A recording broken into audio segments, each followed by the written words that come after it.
terjadi bunuh diri bukan karena tidak punya pekerjaan, bukan karena di PHK, malah para miliarder.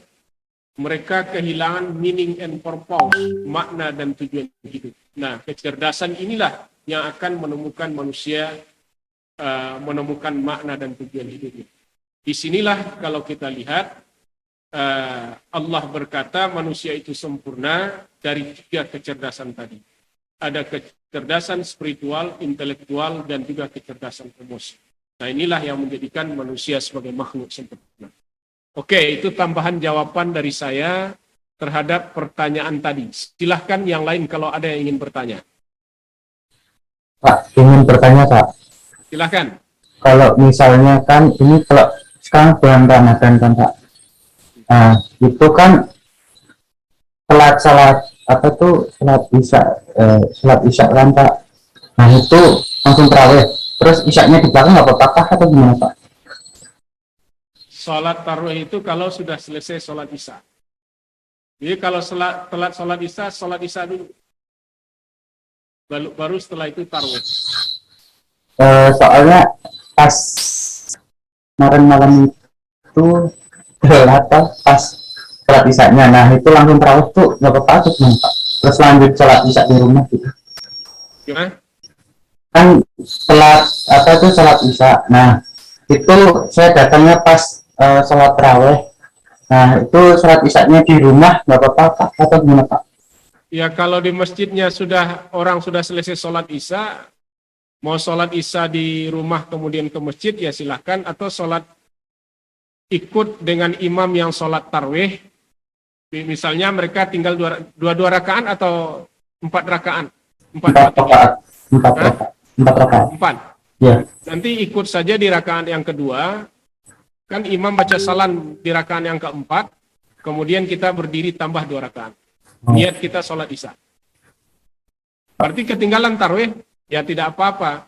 Nanti tidak usah kita kejar imam. Berapapun yang kita masih bisa untuk tarawih bersama imam, kita ikuti dulu saja. Jadi begitu. Nanti kekurangannya ditambah di belakang. Boleh ditambah di masjid, boleh ditambah dulu. Kira-kira begitu. Pak, terima kasih. Oke. Yang lain ada pertanyaan?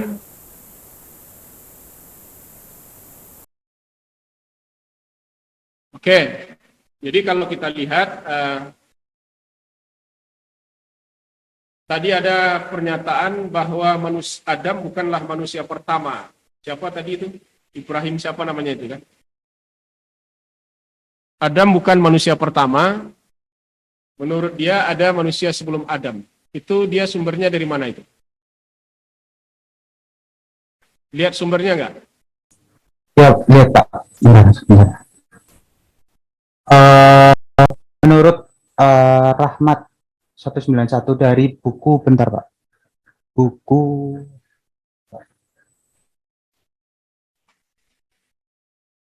bentar bukunya Pak. Bentar, saya buka makalah Pak. Makalah. Iya, dari makalah terus progres Pak. Bukunya tadi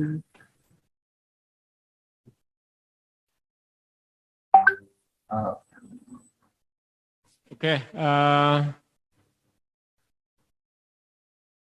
Dari sumbernya dari makalah itu.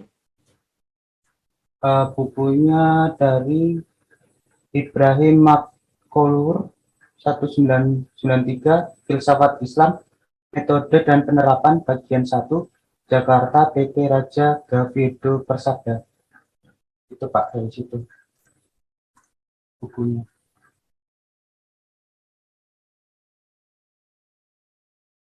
Jadi kalau kita lihat,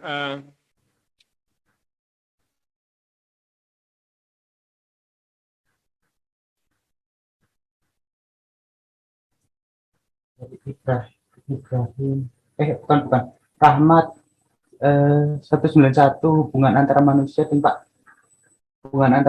dengan manusia dan alam sekelilingnya, cetak ke-1 PT. Oke, baik, terima kasih. Jadi kalau kita lihat pengkajian para ilmuwan tentang manusia, itu sangat parsial dan terbatas. Jadi tidak sampai memahami manusia secara komprehensif. Nah, masing-masing ilmu mempunyai pendekatan kelemahan dan kekurangan masing-masing. Rasional, John Politikon. Antropologi menganggap manusia itu primata yang sempurna dengan bahasa dan badan yang tegak serta fleksibel. Psikologi memahami manusia sebagai makhluk yang netral. Aliran humanistik memahami manusia makhluk yang baik, sementara psikoanalitik memahami manusia sebagai yang berperilaku buruk. Nah, sementara sosiologi memahami manusia sebagai homo socius, makhluk sosial, karena melihat interaksi antara satu individu dengan individu lain. Sementara biologi memahami manusia sebagai makhluk biologis. Nah, kalau begitu, salahkah ketika mengatakan manusia mempunyai berasal dari kera? Darwin sebetulnya tidak salah karena dia melihat manusia hanya makhluk biologis. Antropologi juga tidak salah karena melihat manusia hanya primata yang berjalan tegak. Kenapa? Karena dari siklus biologis, materi yang menyusun kera dengan materi yang menyusun manusia itu sama. Allah menciptakan Nabi Adam dari tanah, tetapi anak cucu keturunan Adam dari saripati tanah, kemudian tersimpan di tempat yang kokoh yang dinamakan dengan air mani. Kemudian menjadi nutfah, mudghah, alaqah. Menjadi segumpal darah menjadi segumpal daging.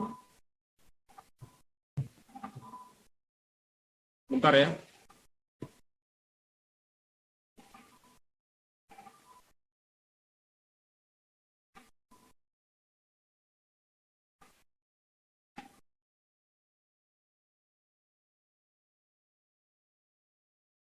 Nah,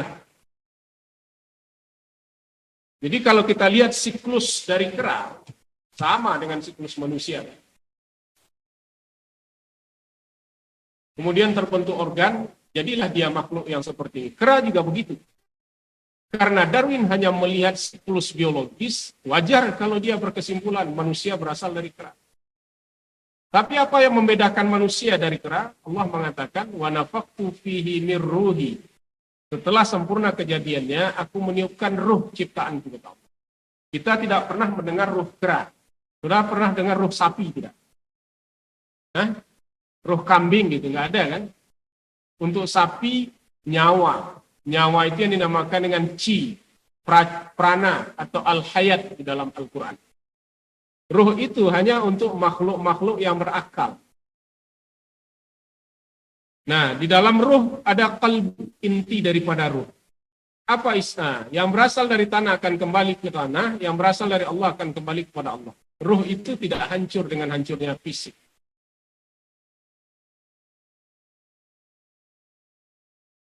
Kita lihat, manusia itu ada tubuh biologis, itu yang berasal dari tanah.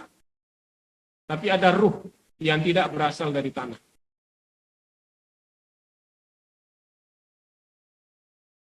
Ini kita lewati aja karena waktunya sedikit. Oke, apa isi kalbu itu? Dalam kalbu ada kesadaran moral, perasaan, iman, keyakinan, komitmen, harapan, ilmu, kecerdasan, dan kehendak bebas. Free will dan play action. Nah, inilah yang tidak ada pada manusia purba. Pithecanthropus, Homo erectus, dan Homo japonicus, serta homo-homo lainnya, kita hanya bisa berkata mempunyai kemiripan secara biologis dengan siklus biologis manusia, dan juga mempunyai kemiripan secara anatomi dengan anatomi manusia, karena kerangka simpanse dengan kerangka manusia ketika sudah menjadi tulang benulang sama bentuknya, tetapi makhluk tersebut tidak bisa kita definisikan sebagai manusia karena tidak terpenuhinya kriteria. Pada manusia itu ada cap stempel Allah pada jiwa manusia yang dinamakan dengan fitrah. Divine karakter atau karakter ilahiyah. Itu yang tidak ada pada manusia purba. Maka dengan demikian manusia purba tidak bisa kita definisikan sebagai manusia karena tidak terpenuhi syarat itu. Evolusi biologis sudah berakhir pada primata. Adam bukan hasil evolusi biologis. Adam adalah manusia pertama dalam sejarah peradaban manusia.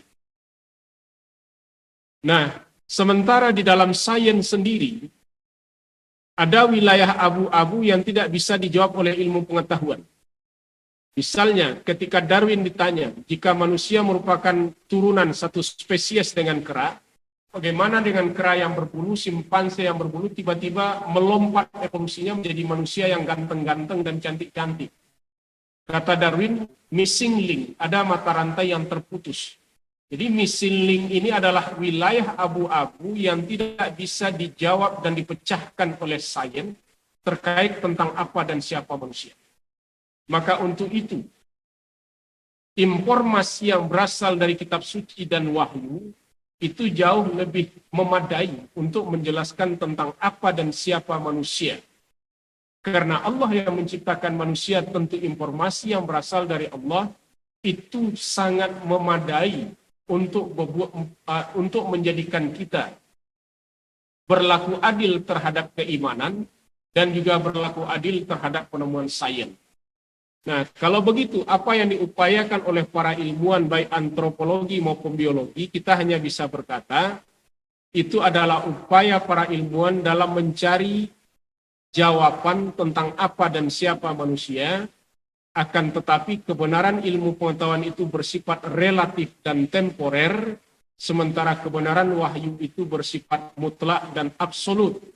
Maka dengan demikian, informasi yang berasal dari wahyu jauh lebih memadai untuk kita jadikan sebagai patokan di dalam menjelaskan tentang apa dan siapa manusia. Kira-kira begitu.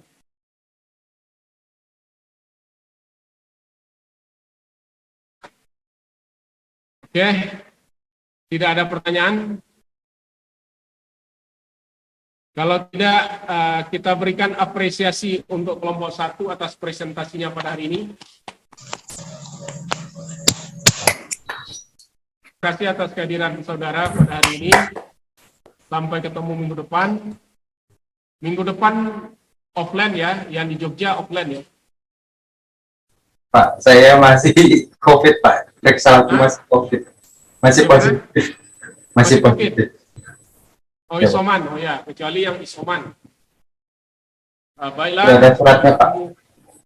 Yang isoman semoga cepat sembuh gitu kan. Kita tutup pertemuan kita pada silahkan ditutup dulu. Yang presentasi belum nutup tadi kan. Untuk terima kasih atas presentasinya atau maaf, Pak. Terima kasih. Wassalamualaikum warahmatullahi wabarakatuh. Maaf, Pak. Waalaikumsalam warahmatullahi wabarakatuh. Oke. Kita tutup dengan mengucapkan hamdalah, alhamdulillahirrahmanirrahim. Assalamualaikum warahmatullahi wabarakatuh. Waalaikumsalam warahmatullahi wabarakatuh. Sudah. Ya.